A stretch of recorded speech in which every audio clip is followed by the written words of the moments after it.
Awesome. So glad to be here and to walk through road mapping. So for today's session, we are going to, I'm starting off by doing a quick recap of what we talked about in the product strategy session, and then we're going to build on that for road mapping. I will be asking a few questions, so I would appreciate kind of participation through like the quizzes or the collaboration boards. And like Moyo said as well, feel free to interrupt, during the presentation. I prefer kind of like answering questions, when they are hot, when it's on your mind. So, but if you prefer, you can also wait to the end of the session and then we'll take questions at the end as well. So let's go ahead and get started. So our very first quiz. So we did this last time and it's just kind of nice to be able to, see how many people are in the course. So the different types of roles that are here. So I think we can go ahead and get started. So if you want to just kind of help answer that for us. So what role do you have right now? Okay. So this is kind of where we are at the moment. So we have about 44% of people are product managers, another 44 other. All right, so so I think we're mostly in that product manager bucket in today's class. So I'll be talking maybe a bit more from that perspective. Thanks for the collaboration. So let's go ahead and get started with our overview. So this is a graphic that I really like because I think it just really captures that essence of how we should be doing products in companies. We should not be doing them in isolation, right? We should make sure that whenever, as a product manager, you want to be asking your product leaders or your business leaders, like, what is our strategy or what is our vision, right? You shouldn't just come in and just say that, oh, we just have, we're a healthcare product, so we need to have XYZ features. You need to sort of start that process by understanding what your vision is. That will tell you what type of health company you're trying to be or what type of payments company you're trying to be, etc. And that will then drive the types of features or the types of initiatives that you carry on. And so last time, we start off by that company vision, business strategy, goals, and then that goes into the product. Now, when you're a startup or an early stage company, you're probably going to have one product, right? So one product with one vision, one strategy, and then that goes from your strategy to your roadmap or your goals, and then your delivery. When you're a bigger company, like a Google, a Twitter, whatever, you will have multiple products. But all of those products are deriving from the company strategy, right? Nobody is kind of going off and just kind of doing things on their own. And this is where communication is key because you want to sort of make sure that like the different products are tackling the business strategy, that everything is kind of getting, we're not kind of leaving any part of our strategy behind, right? We're answering by those different products that we have. So a few more recap here. We looked at this quote, and this is sort of driving home that need for a product for leaders in our companies, right? So the strategy is actually hard. It's hard for you to kind of say out of the 100 problems in this field, we're going to focus on 1, 2. But that's exactly what we need to do, right?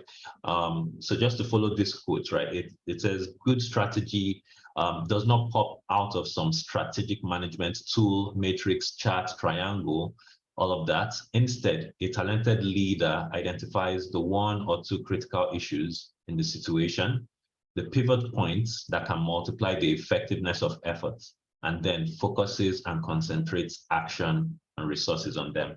So it's just really important for us to have that focus, for us to know this is what we're trying to solve, and to then put our energy on that, as opposed to trying to solve 10, 15, 20 different problems in our fields.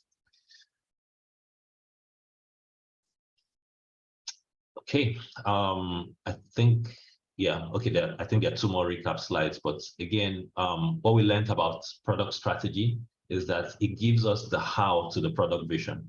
Now, our product vision is going to be, 10, 20, 30 years out, and it's sort of this ideal world of, if we had enough money, if we had enough resources, if everything was perfect, this is what our product would be doing for our customers, right? That's that vision.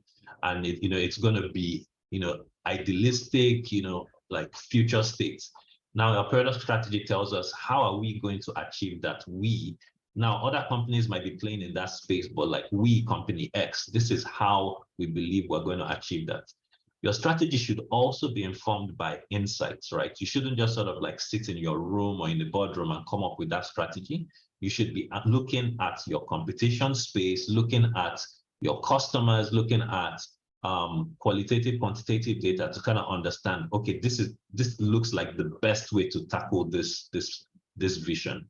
It should be a few things, and it should be problem oriented as opposed to solutions, right? We shouldn't be saying, oh, we're going to use React app to do XYZ, but we want to do, kind of talking about it in a problem, in terms of problems as opposed to solutions.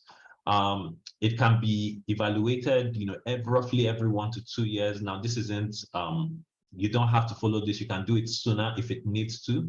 But we shouldn't be, if we're using the same strategy for 5 years, then that's probably a bit too much, because technology changes so much, things change so much that we probably want to change it every 1 to 2 years or revisit it every 1 to 2 years.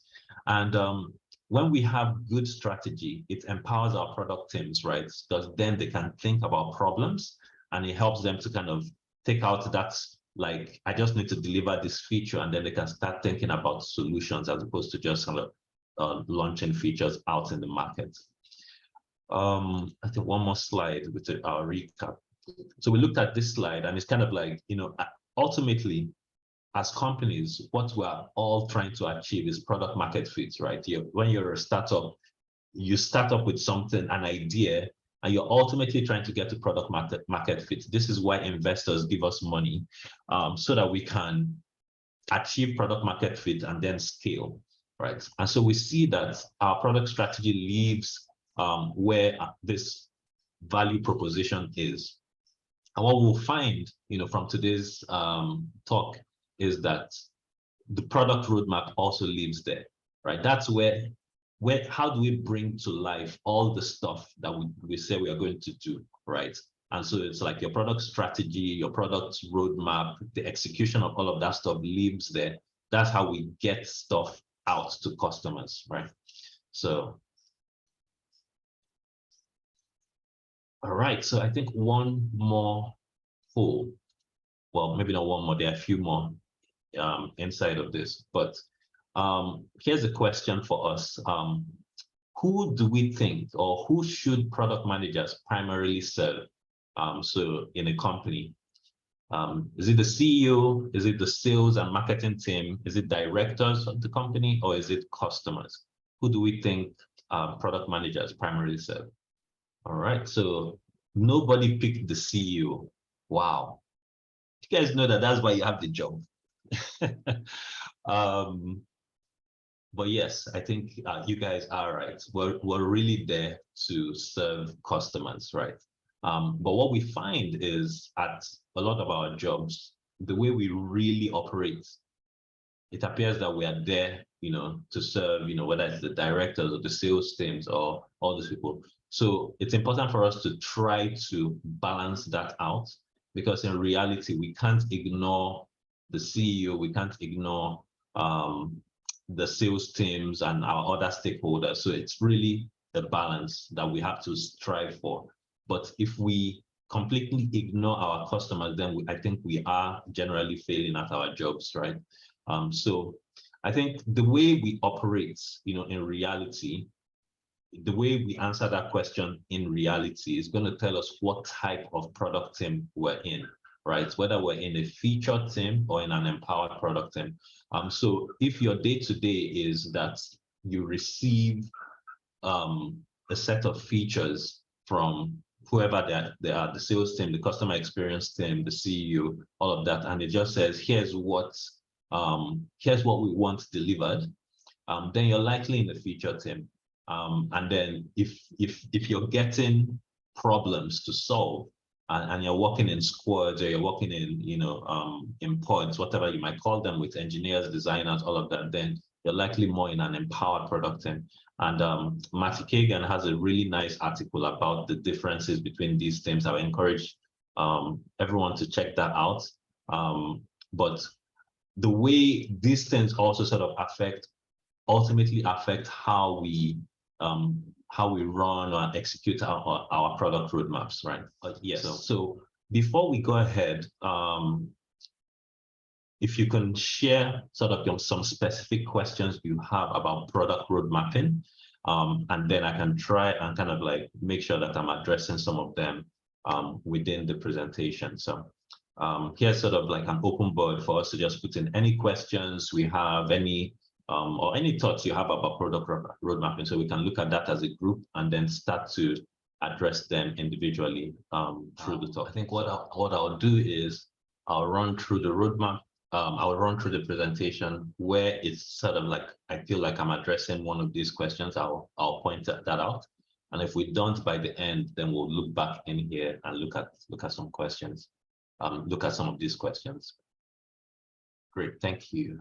How does this differ from a project plan? Yeah, excellent question, Wade. Okay, so let us. So I think we're going to play a game first. Spot the fraud, right? I assume both of these look like perfect roadmaps, but can you tell which of them is not a roadmap? And we'll do a quiz right after. So take some time, look at it. In the quiz, I say A, B, or both. We're going to say like the top one is A and the bottom one is B. So I hope everyone is sort of done reviewing this.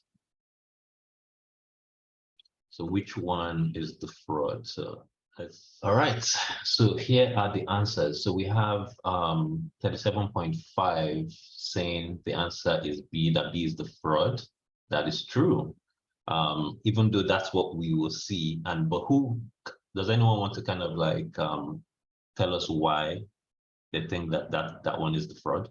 Should go back to that page.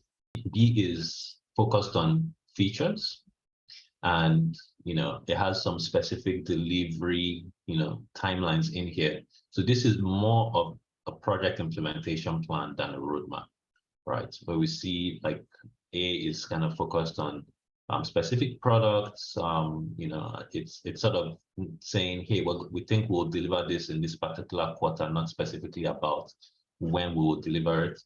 So that's more like an actual product roadmap, and we're going to dive into that in the presentation as well. So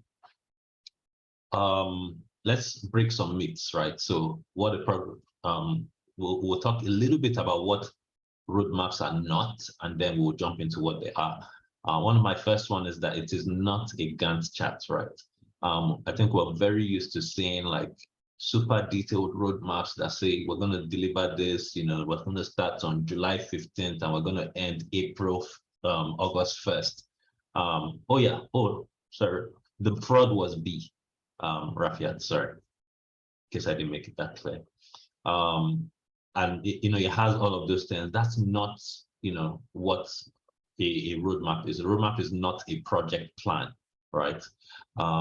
Another one is that a roadmap is not a static plan as well. I think there were questions about what do you do when you've deviated from it. It is fine to deviate from it. And one interesting analogy that I learned recently was if you look at modern day GPSs, right? You say you're going to go from Yaba to Ikeja, and you put that in your GPS. We expect our GPSs to route us, not to just say, oh, this is the one way from Yaba to Ikeja, and we'll just be going. That's the way I'll always give you. It's optimizing against, time. It's trying to get us to our destination in the quickest time and in the safest way, right? So if it gets an update that there's a road closure, if it gets an update that there's traffic on the route, it will reroute. And that's what our roadmap should do as well. They're actually like road maps. That's kind of where it comes from, right? So it should be more like a GPS that kind of, because we know what our vision is, we know what our strategy is. We're trying to find the route that gets us there, right? And so it's sort of this thing that can change, that is fluid, based off of where we are trying to go as a business, right? So Jana Bastos, she actually is the CEO of, I think it's ProdPad. It's actually a road mapping tool.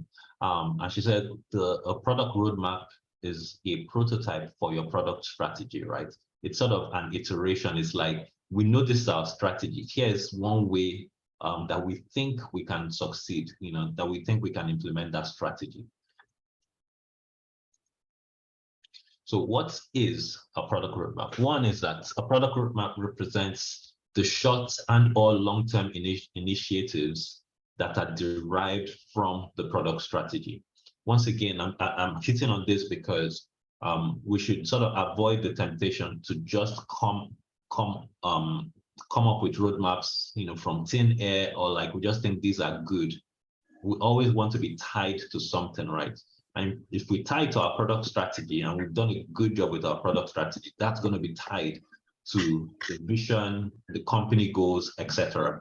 So we are always sort of focused on what we are trying to achieve. It represents a statement of intent to investors, internal or external stakeholders, right? So when we publish a roadmap, we're kind of telling people like, this is our intentions. Now intentions can change. And that's why it makes sense to put disclaimers with our roadmaps, right? Like, subject to change based on changing circumstances, etc. But when we publish roadmaps, we're essentially saying this is what we are going to do, or this is what we plan to do. And it provides that's meant to be what, sorry. It provides the what for the product strategy and highlights what problems or outcomes we aim to solve or to achieve, right? So the outcomes that we aim to achieve, that's what the product roadmap helps us capture overall.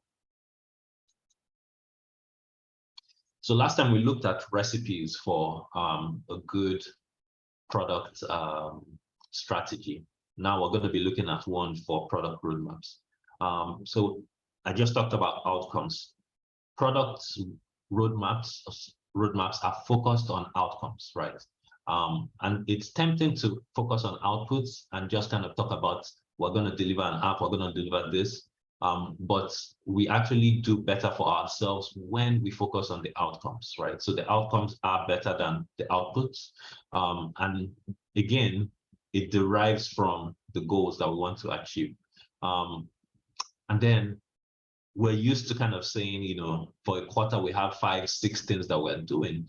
But when we start to focus on outcomes, you typically want to have maybe 1 or 2 outcomes per team per quarter as well, right? To give you a chance to actually dive in and try to make a difference with that for your business. And that's why it's critical for us to be picking outcomes that actually move the needle, right, for the business. And these should be prioritized based off of your business goals. I think there was a question about that as well. So, depending on where you are as a company, you will have different outcomes that matter to you. And the next slide, we go into how to kind of pick outcomes. Our roadmap should also allow for product discovery work. So typically you have product discovery and product delivery. And I think most traditional roadmaps right now are all about product delivery.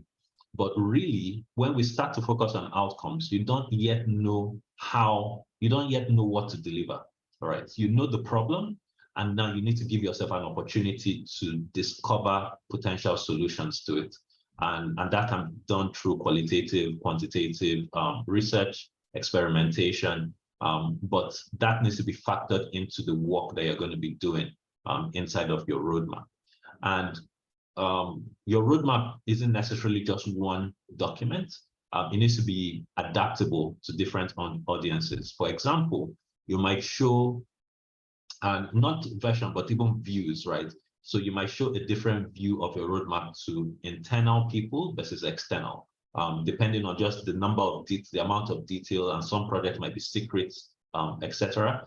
And then you want to have more estimates as opposed to hard timelines, right? Because when you start to focus on outcomes, you don't yet know how hard or not a problem is going to be to solve, right? but you want to just have estimates of how long you plan to spend on that problem, and then you can adjust that as you start to move and actually start to go into discovery or delivery.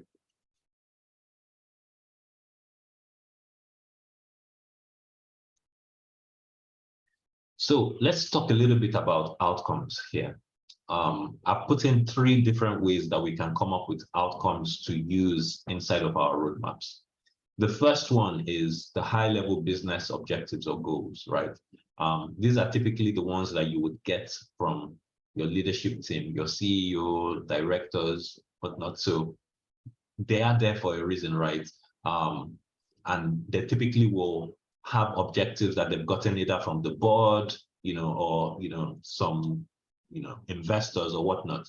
And some of these might include kind of launching in a new region.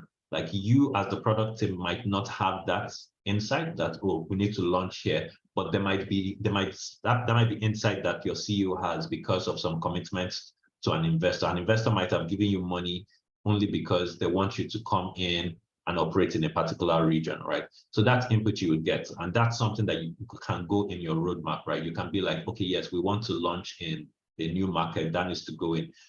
You might want to support a new persona as well. So you might have done all your analysis, created your personas, and then there's a new persona that shows up, again, either by the investor has a problem in that area or whatnot, and you need to now support them. That might come from your business objectives, or there's regulation that is coming up that you need to change the way you operate in a particular way, right? That comes directly from your business. The next is the GEM model. So this is one that I think you will use more likely, which the G is growth, the E is engagement, and M is monetization. And so for where you are as a business, you have to sort of you have to decide which one comes first, second, and third, right? So when you're just starting off, you're likely going to be GEM, right? You're like, well, startup, we just need to grow, right? Monetization can come last. We just need to grow. And then when you're a bit more, scale up side, you might say, hey, we need to focus on engagement, right? So we're more like EGM, at the moment. And so that tells you what kind of outcomes to focus on, right? So as the product team, if you are in GEM stage, you know that you're going to be looking at growth outcomes. How can you increase your base? How can you increase all these things? And when you are in the EGM phase, you know what to focus on, right? It doesn't mean that you throw away the last one, but then when you prioritize your projects, you know that we're in that engagement stage. We need to focus more on projects that are engagement. And of course, at some point, we need to start making money, right? And so at some point, you might become an MEG, right? Where monetization is key. And so you start to focus on outcomes that relate to monetization. One other way to come up with outcomes are to look at the existing problems you have within the business. So assuming you've actually launched and you're running, you will likely have problems that customers have with using your platform, right? This might, some example of outcomes might be you might want to increase the conversion funnel from one stage to another. You might want to deepen the functionality of a certain feature. And so these are sort of good enough outcomes that you can then use and put inside of your roadmap. So let's actually now talk about how we build these roadmaps, right? So I'll talk about 2 horizons. One is the time horizon, which is sort of the horizontal, like what are we going to deliver when? So I've talked a lot about not necessarily putting in your time and saying we're going to deliver this April 1st and June 15th and all of that, right? That's because you don't have to do that. And what we find, if a lot of us are truthful, is that we end up missing those dates, right? Maybe 80–90% of the time we miss those dates. Or if you don't, you're rushing to like put in software that hasn't passed quality checks and all of that, right?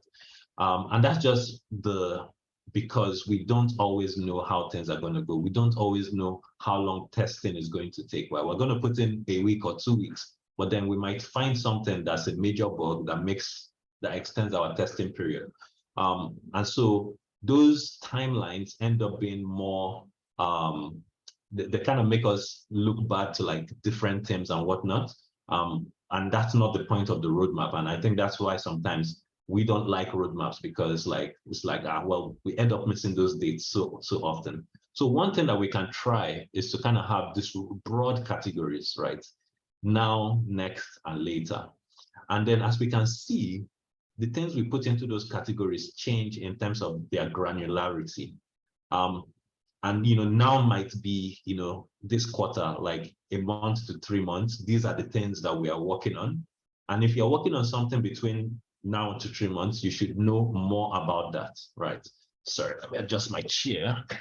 We should know more about that, right? So the things in the now section, they will have more granular focus. They have a specific scope, specs and designs, and they are less flexible, right? Because we've probably already started doing our discovery work on those things. We know what we are trying to solve. We might have done 1 or 2 experiments, and we are now, rolling into delivery, right? So those are the things that are going to be in our now section. In the next, a bit more wider area of focus, right? These are things that we're looking into the future. Our CEO has told us that we need to launch in this new market. We know that we need to attack this new vertical, and we want to do that at some point. And so we say, okay, yeah, we're going to put that in the next. And then the later is a bit more longer vision. That's maybe like a year out. We think that we want to attack these broad problems. Now, we're not saying the solutions. We're not saying, but we know that we want to kind of look into these things later. And obviously that can change with realities in the market. It might be that there's no need to look at it by that point. So we are not sort of held by that, right? We're just kind of looking out and into the future a little bit and saying, like, based off of where the business is, we would like to tackle that problem in the future. So that's our time horizon, right? Now, next, later. And obviously, there is no sort of rule of thumb. You can play with the words depending on what is best for your organization. On another category that we might use along our y-axis, and there are multiple that we can choose from, right? We might say that we want to arrange our roadmaps by market segment, right? So if you're a big enough company and you are operating in multiple countries, you might have things that you want to do for the Africa region versus the Europe region versus the North American region. And it might make sense to put that along your Y so that the people in those regions can kind of see, okay, these are the plans for these areas. It might also make sense to do this for user personas or product components, so individual components within your product or the technologies that you use. Now, there's no right or wrong answer. It's more like just kind of thinking about what's sort of going to be the best way to communicate what we're trying to achieve within your company. So feel free to pick and choose, or even try one and say, does that work for us? So it's not about like we only do market segment, right? We want to kind of be flexible to pick what makes sense and what sort of makes things clear for the people that you are communicating with. And like I said before, right? It's fine for us to have different views of our roadmap, not versions, but different views, right? So if we know we're doing X, Y, Z, one investor might want to kind of look at it from a market segment, and it's fine to be able to arrange that from a market segment perspective to say, here's what we're doing for the different markets. Somebody else might be interested in looking at the different components and like what is changing, what's our roadmap for components. And we're not so much creating a new type of roadmap, but we're just kind of like divvying up the work by those components or by that by those sections per se, right? So not a different roadmap, but different versions of the same roadmap. So we should be okay with that, with flexibility and doing what's best for whoever we're trying to communicate with. So what I've done here is kind of create a sample roadmap. And I think Moyo kind of asked a question about what tools. I think Jira has a roadmap section. A lot of these tools have roadmap section. There are tools specifically for roadmap. I think Prod Plan is a road mapping tool. but really you can just draw one up in Excel, right? Like it's so nimble that you don't need to have all those tools, right? If you're a startup, please don't pay for any tool. Like just draw it up on a piece of paper, scan it, share it with your founders or whoever you're working with. So we don't need to even get caught up in our tools. And so what I've done here is a very scrappy roadmap to show you that it doesn't matter. It doesn't need to look pretty and all of those things. And what I've tried to do here is sort of do a combination of our now, next, later across our X, and then across the Y, I'm looking at different sections of the app. So here is sort of an app about, this is an e-commerce website, right? And what I've done is saying, like, on our now section, we have an outcome that is determining what we focus on, right? We know that for this period, we want to decrease the number of abandoned carts by 15%. So that's going to be what is driving our product teams, right? That's what we're trying to solve. And so we have different initiatives to try to solve that one outcome. And what I've done is saying, like, well, we could also divide those initiatives by sections, right? So one is sort of attached to the checkout module of our app. Another one is attached to the messaging module. So we see that we don't always have to have what I would say gang things inside the roadmap, right? Including a reminder might not be a huge deal, but as long as it helps us achieve our outcome, then we want to do it, right? We want to try it. So we should kind of get away from that mindset of, like, we always have to develop and create new technical solutions, right? It might just be like, we need to change the wording on our website. And if it achieves the outcome, then that's exactly what we want to do, right? So these are sort of potential things, and we can see that they're a bit granular. I've even added why we are trying them, right? So it's basically like, why are we doing this thing? Why are we doing this particular one, right? So I've added that to the bottom. I don't know if that's clear enough for you guys to read. It looks a little small here. And then when we move into the next section, I have less granularity, right? And I'm saying, for this e-commerce website, we want to add a mobile app to it. We know that that's the next thing we want to try. We want to do internal financing for our BNPL. So assuming the initial one was partnerships, now we want to bring it in-house. We want to support international merchants. We don't yet have the initiatives, but we know that those are the broad strokes that we want to achieve. Now, in our later, even broader, right? We want to launch in a new country. We want to support international currencies. We want to have drone delivery networks, right? So we can see that ambition is growing as we move from the now, next, later. And so obviously, as we move, and you can determine what cadence is best for your team. Quarterly is quite common, right? Where you say, okay, here's what we're going to do. And your now would be in this quarter, right? And so that should be drilled down, like, here are the specific things we're going to try to do. Here's the outcome that we're looking at.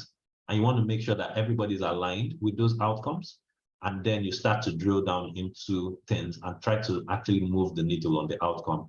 And then your next is a bit less granular. Your later is even less granular, but all of these things are sort of still tied to the product vision that we're trying to achieve, right?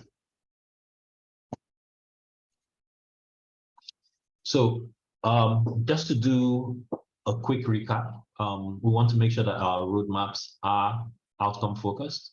Another reminder that roadmaps are not Gantt charts. They are not project plans, right? So your project plan, you will derive a project plan from your roadmap, right? So if I step back one slide, once we've done our make checkout easier for buyers, once we start to drill down, and we'll have a plan for what we're going to do in the discovery phase, and we'll put some dates on that. We'll have a plan for what we're going to do in the different sections within that, but that's not our roadmap. That's a project plan, right?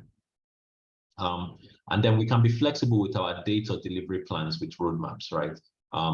Because at the end of the day, an interesting quote that we are not project people, we're product people, right? So it's not our job to like deliver dates and all of those things. We want to deliver good products to our customers. And so that's what we should be focused on.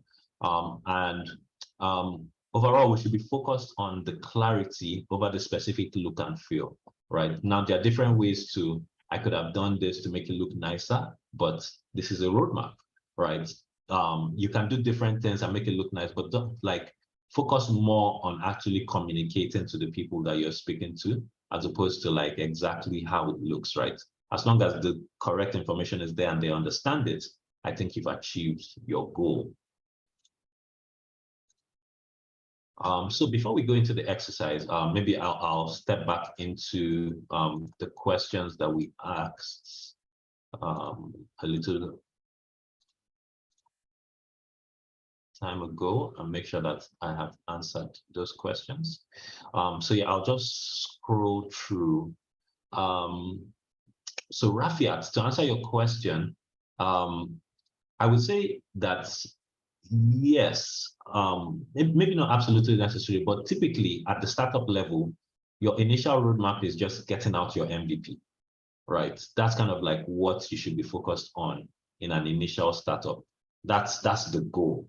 We need to get out our MVP. So your roadmap is going to probably be focused on like your user journeys and figuring out what parts of your user journey is MVP, and just getting that out first, and then you can start to build all those things. You don't necessarily have to sort of have that your later and all of that at the beginning, unless an investor just asking you like, how are you thinking about your product? Then you can. But at the beginning stage, you will be super focused on just getting your MVP out.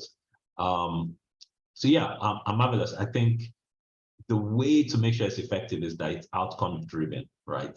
To make sure that we are actually looking at outcomes that are important to the business and not just kind of coming up with things randomly and putting them in a document. So Lee, I think we answered your question already as well. They should be outcome based and not feature based. The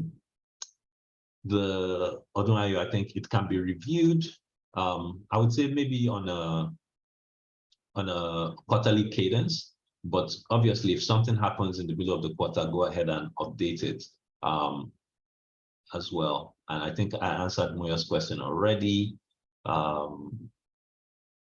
Joy, yeah, I think if we continue to keep things outcome focused, then that will allow our product teams to actually like be innovative in how we solve those, as opposed to like, I have to launch this specific feature when we're looking at it.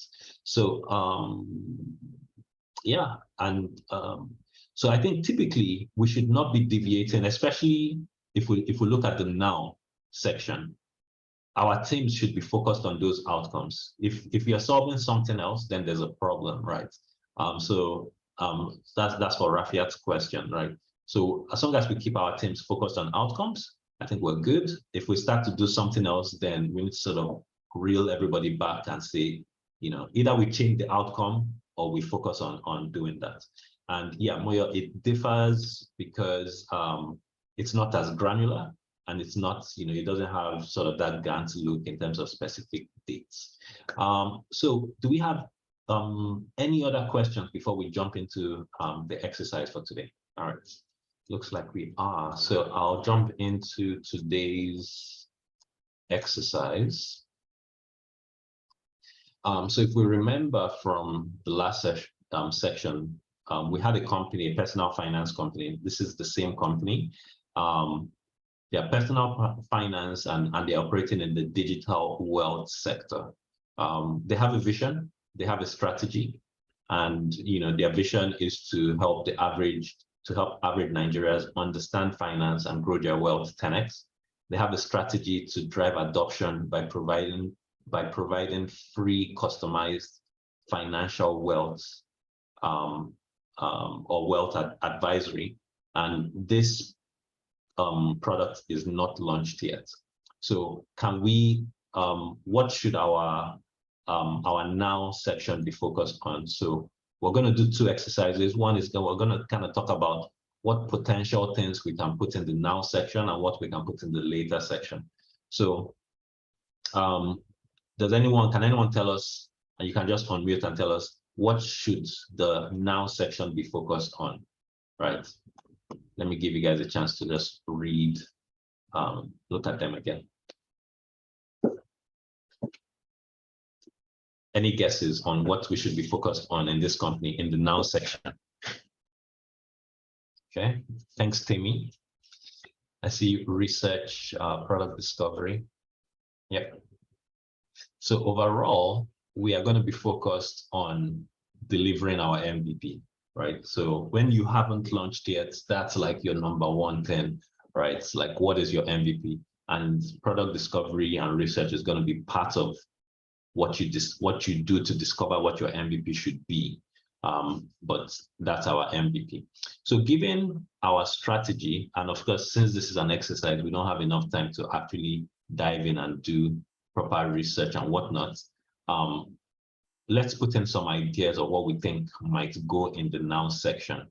Like, what things do we think we're going to be delivering for this company in the MVP? Now, again, our strategy is to provide free, customized wealth, financial or wealth advisory. So what things are going to go into that now section, aka the MVP for this company? So let's put in some thoughts here. Yeah, so I like that. I think we're getting some good ideas.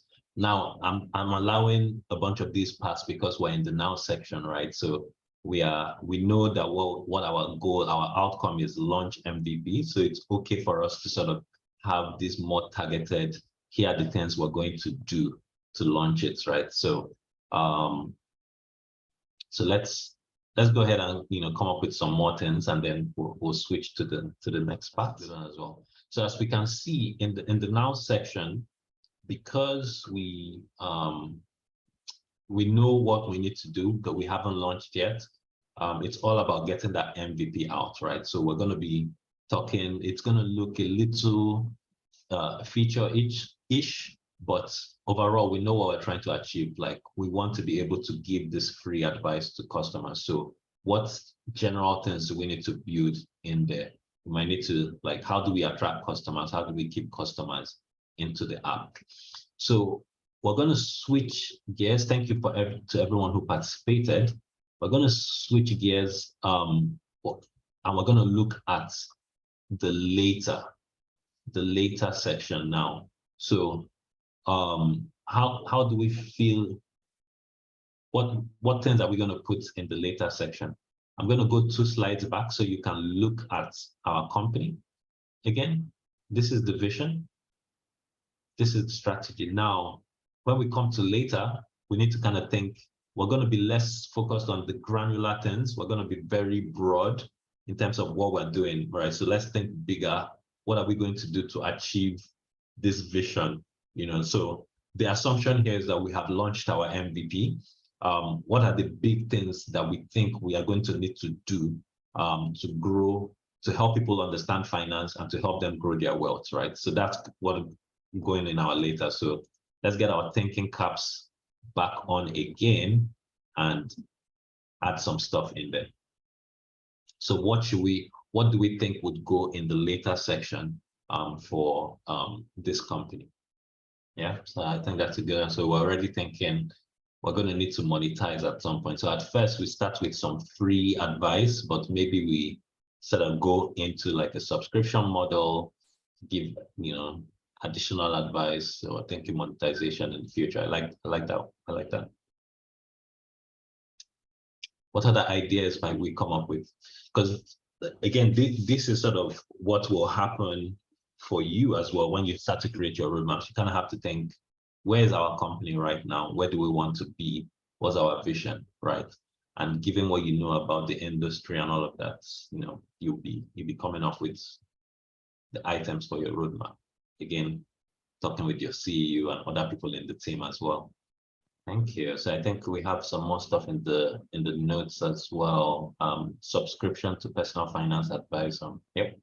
So you might want somebody who's kind of like your personal, financial butler, right? That you can just come to with any question, anything like that. So that might be something more on the monetization side. Yeah, expanding the company's database. So maybe that's you might be thinking, maybe we can go outside Nigeria, right? Maybe we can do this for other African countries or other, developing nations or developed countries as well. Social engagement, yeah. So thank you. Thank you all for the engagements and for participating. I think that brings us to the end of today's workshop. So feel free. I'm still available. So if there are any other questions, I'm good to stay behind to answer any questions. One question that I have is, for a lot of us, we work with companies and this theory aspect of, yes, this is what I'm supposed to do. But when it gets into your place of work and where you're actually supposed to start executing this way, you might come up with a lot of opposition and pushback. So how would you, especially for new startups where they already have a plan and their mind is, we want to launch MVP. So you don't even have an opportunity to research and even find out if the features being included in this MVP is what should be going out in the first place. How do you manage those kind of situations and try to put in, correct product strategy as you go on? Yeah, no, that's a great question. I experienced that very recently as well. So I think, when it comes to the actual, the practice, right, there's sort of a lot of give and take, right?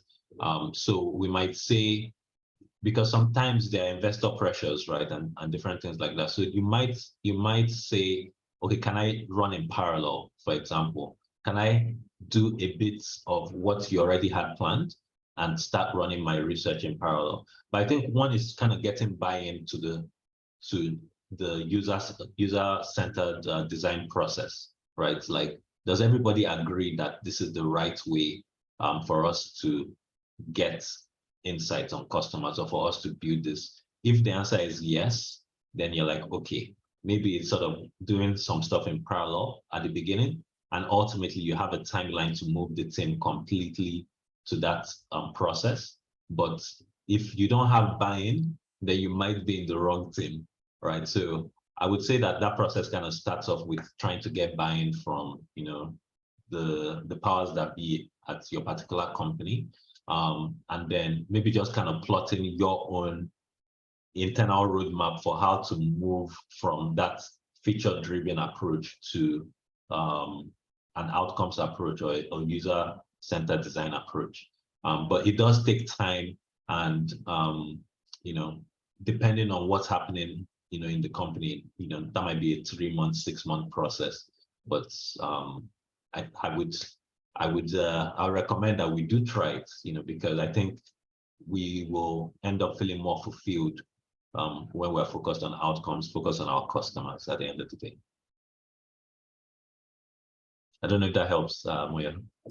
Yeah, it does. I think that idea of running things in parallel might be a good place to start, where while you're doing their thing, you're also trying to introduce maybe 1 or 2 of your own things at the same time. And that way, when you do want to get that buy-in, you have results to show, or you have something to show, like, oh, I've already started this and I've been seeing these positive outcomes from this thing I'm already doing.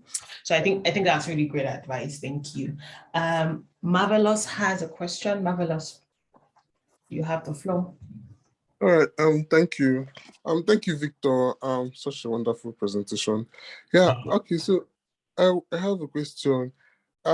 What if the company already exists? They have a product, but the company revolves around the CEO, the owner, and then she manages all the staff, and then you're brought in to help revitalize the business, not to do anything new, but to help decentralize the business process from just being from the CEO, so that every other staff can have ownership of each aspect of the particular product.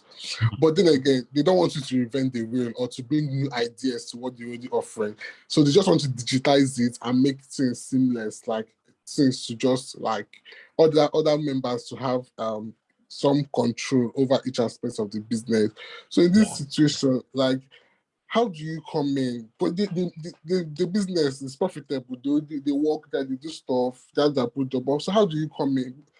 And then how do you just create a roadmap in this kind of situation already? Is that one of the things that the person has been brought in to do, to create a roadmap? Yes, basically, just create everything from priority to roadmap and other stuff, like not just the roadmap, like, and then to build the major thing is to build a website, a modern website for the business. Yeah, because it's mostly B2B, so they talk to customers and they can talk to other businesses, and then businesses come and so they also want to expand to B2C customers also, and then build a website.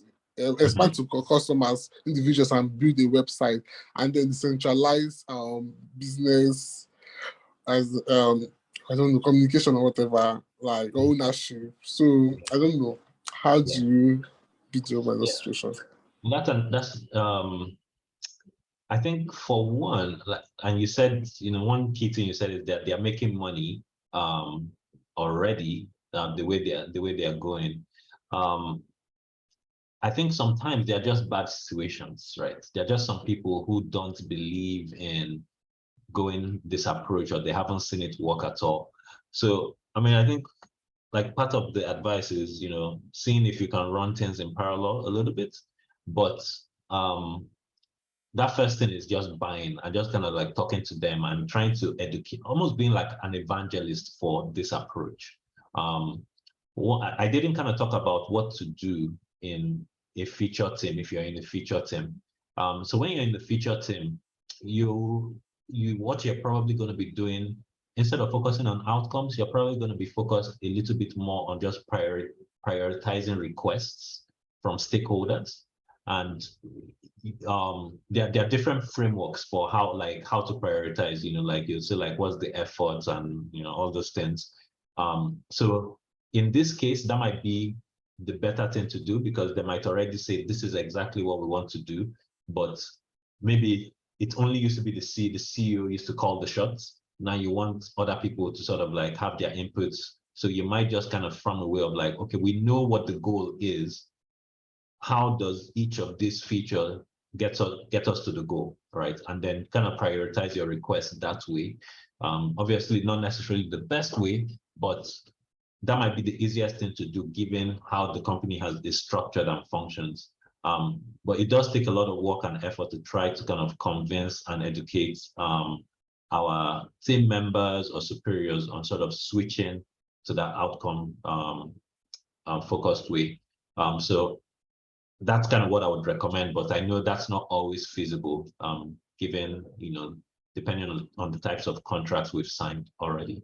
So I hope that helps. Yes, it does. Thank you. Okay. I see a question in the notes. It says, how can products fill in the go-to-market strategy and the marketing strategy incorporates the product roadmap and vice versa? Let me see. Aboh, would you mind kind of maybe adding a bit more context to that? Yeah, okay. So I know when developing the market strategy for the products, especially when you're developing the roadmap, do you need to also work in tandem with the marketing team? Or sometimes I've seen a situation where the marketing team will say the products managers did not carry them along in coming up with the product roadmap. So I was just feeling like, okay, does it have to also include the marketing plan inside the product roadmap, or the marketing team also need to also include their own in the go-to-market strategy, just to put in their the roadmap inside the marketing strategy, so that the two teams will work hand in hand? Because I've been in the meetings where product managers will blame the marketing team and marketing team will blame the product manager back, and, and then it's now fall back on the development team, and everybody just going in chaos. So I just want to know if it's just okay to just include the plan on the marketing strategy or the market or go to market inside the product roadmap from the beginning? Yeah. So I think a great question about just kind of like carrying our stakeholders along. So I think as PMs, that's one of our key responsibilities, right? We're the ones that kind of like we will talk to designers, we'll talk to engineers, we'll talk to the marketing, sales, all of those different things. And it's up to us to sort of own the dissemination of that information. Now, the roadmap, depending on the sophistication of your marketing team, like you might have a version of your roadmap that doesn't talk necessarily about technologies, but maybe it's specifically looking at features, not features per se, but like, especially the now section, right? Like these are the things that are rolling out in the next few months. And now what they will probably want is like, when is it rolling out, right? And so that kind of comes down to your project plans, right? Inside of the project plan, you can start to keep them aware of what is happening at the different stages, or like we're now in testing phase. It might be a good time for you to start prompting your agencies and all of those things. But I do think that it makes sense for us to be disseminating the information in our project plan. Especially when, and if we talk about sales as well, when we show them the now, next, later, it gives people an idea of where we're going. But for someone like marketing, I think they're going to be more interested in the now section and in the actual date. So the roadmap in itself will not necessarily give them, I think, exactly what they're looking for, which I assume is, when are we going to go live with XYZ? And we can say, here are the things we're working on, but here's what, as we go down in the implementation of the project, we can start to keep them informed so that that can also influence their own marketing activities. So I'll also assume that we are talking about a new startup, because you're saying go-to-market strategy. So typically, with a new startup, you would have done your overall discovery research. You sort of know your personas, kind of what the people you're trying to go after. All that information we should be sharing with our marketing teams so that that can inform the go-to-market strategy. And we should also be part of those meetings with them, right? We shouldn't necessarily just hand that over to the marketing departments. We should try to be part of this session, because as PMs, we should also be involved in what exactly is going to be said to this customer, because again, we've been part of the research. We know what they identify with, so we should be informing marketing strategy as well. So I hope that helps, Abiodun. Yeah, perfectly. Okay, are there any other questions?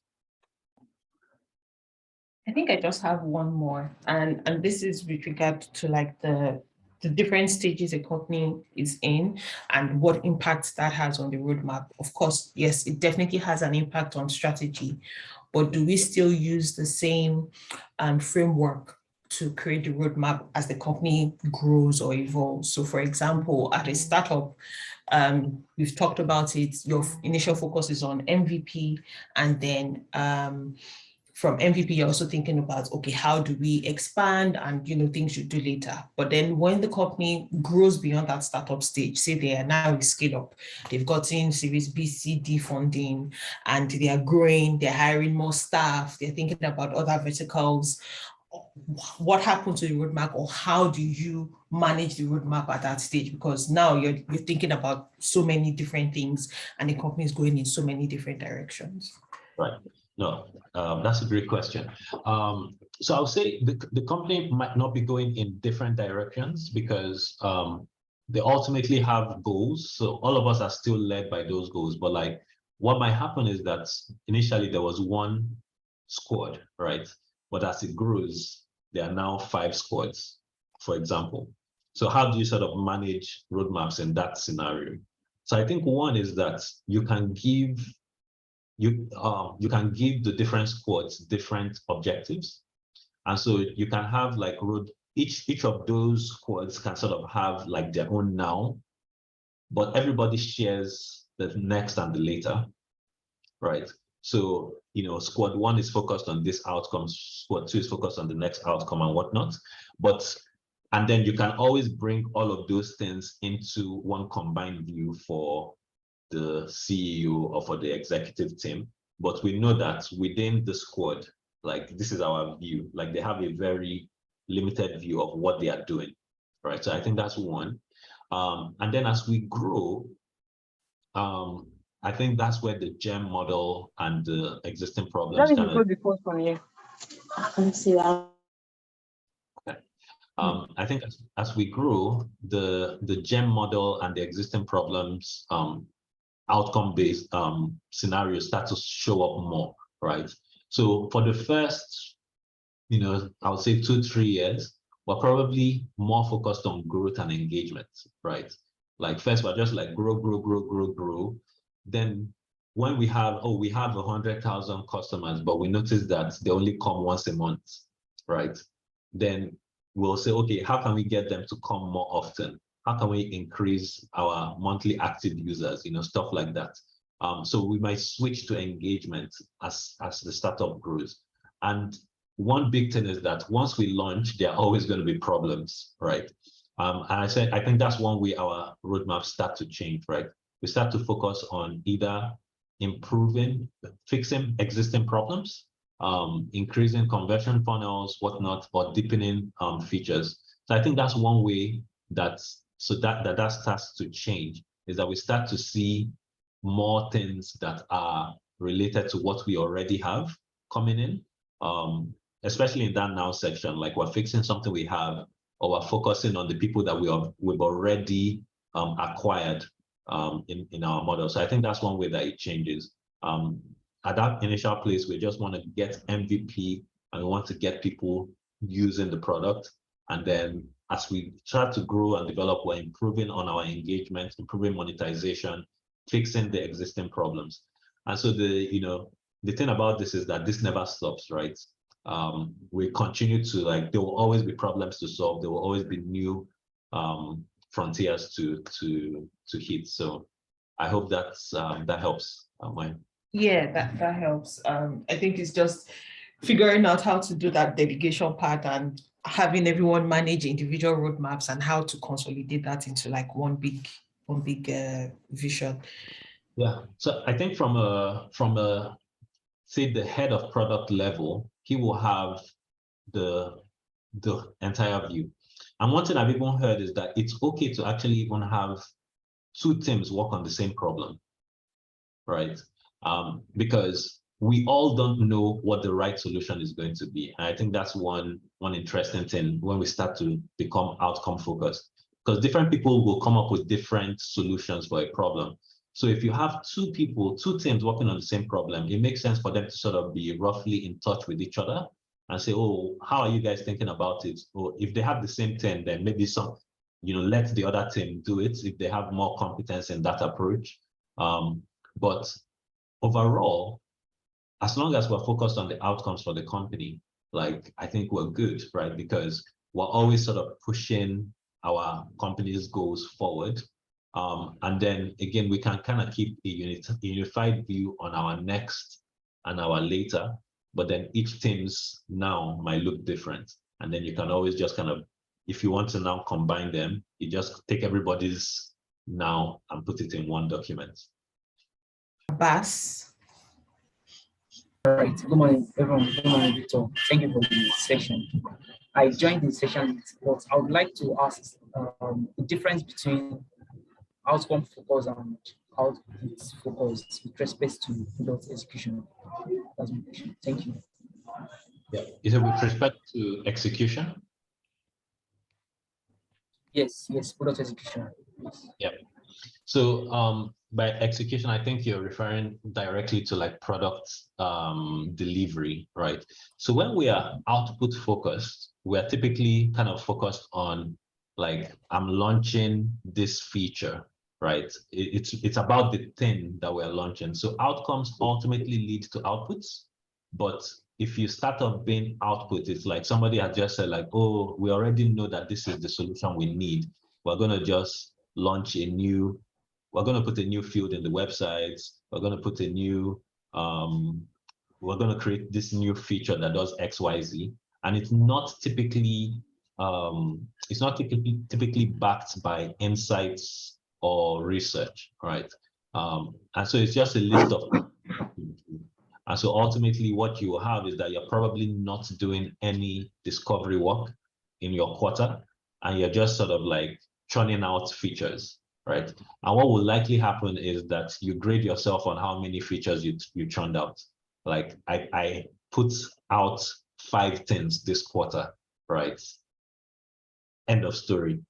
But when we are outcome focused, we're like, oh, okay, this thing that we put out, what is the impact of it? You know, what, and so it forces you to do more, to be more metrics oriented, looking at, you know, what's the impact of that thing. And again, I think it's a little hard because we don't know, right?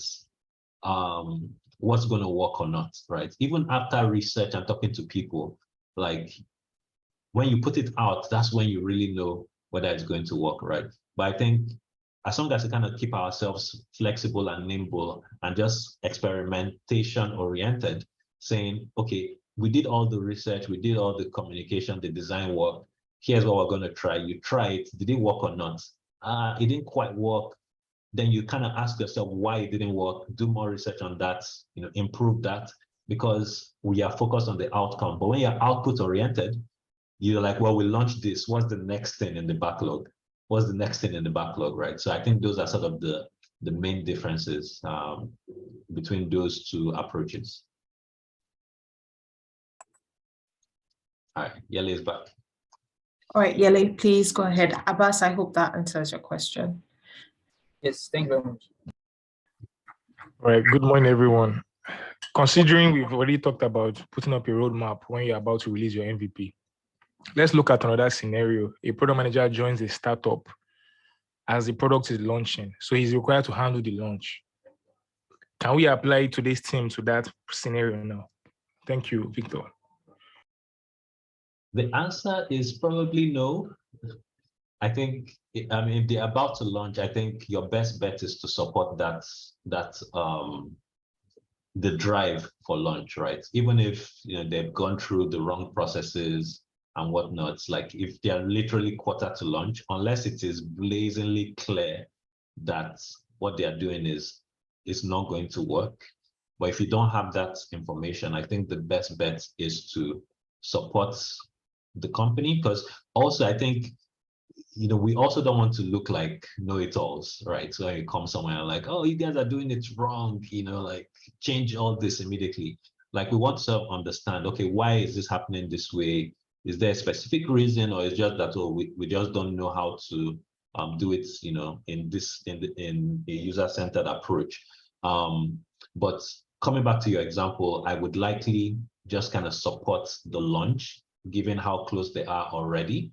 And then you want to now focus, you want to now ask, maybe what you can do is now say, okay, what are we hoping to achieve? What metrics are we hoping to achieve, right? So that at the very least, you are measuring something with that launch.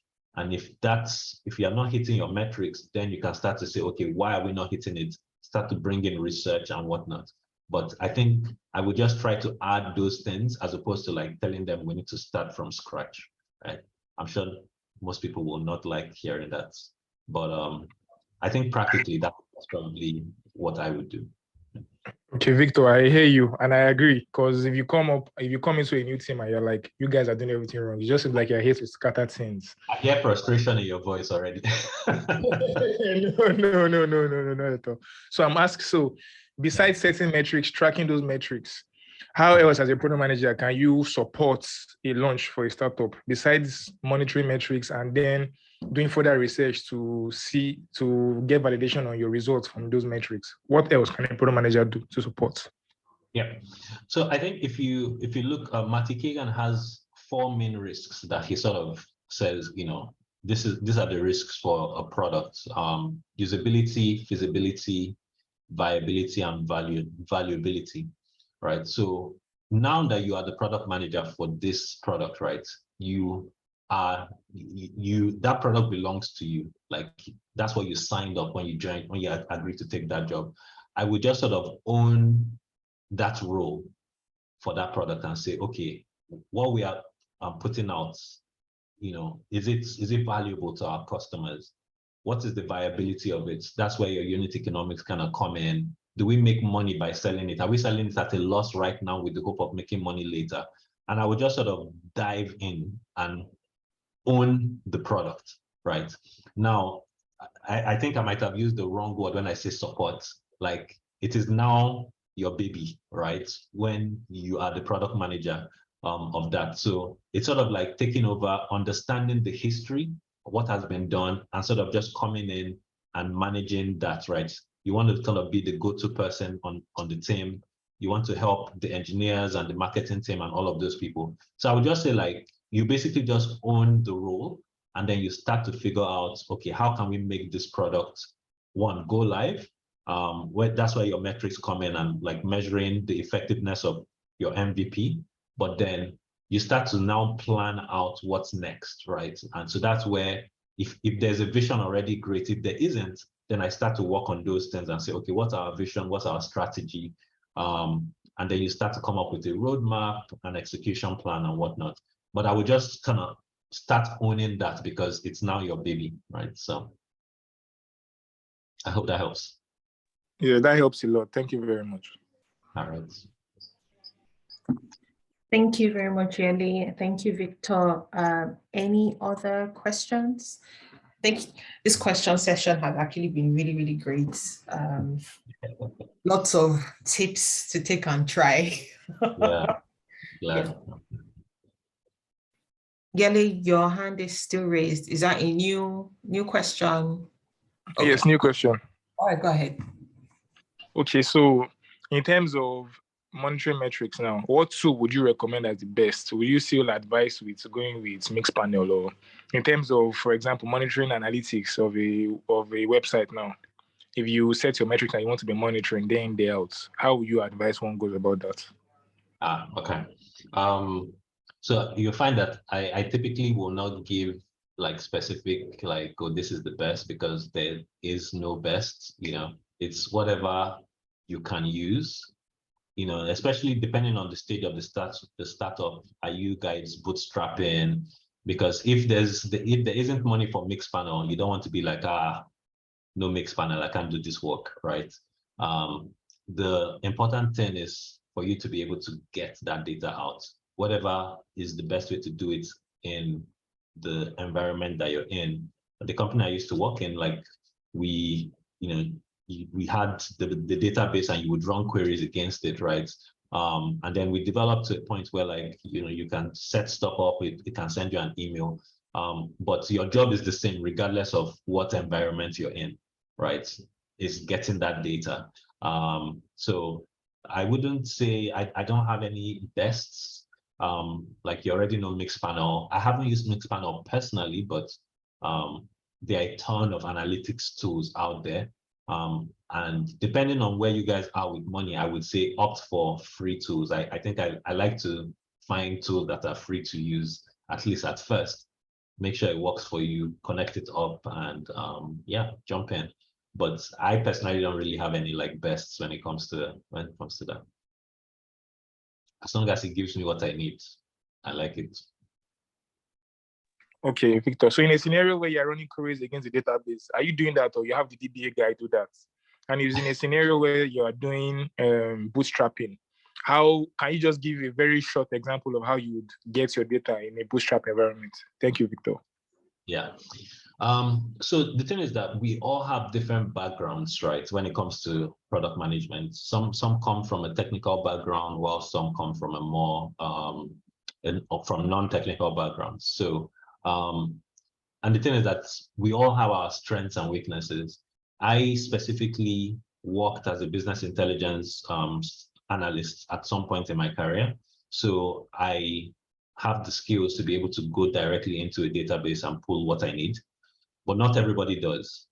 So as a PM, it's sort of your job to like get what you need, how like figure it out, So if you're non-technical, or let me start from, if you're technical, go in and do it and just, get it done. But if you're non-technical, figure out who within your team can help you with that, or if you need to get an external consultant, right, to set something up for you, right? So I typically, I would, depending on your proficiency, I wouldn't spend a ton of time trying to learn SQL, for example, right? I think it makes sense to have some analytic skills as a PM.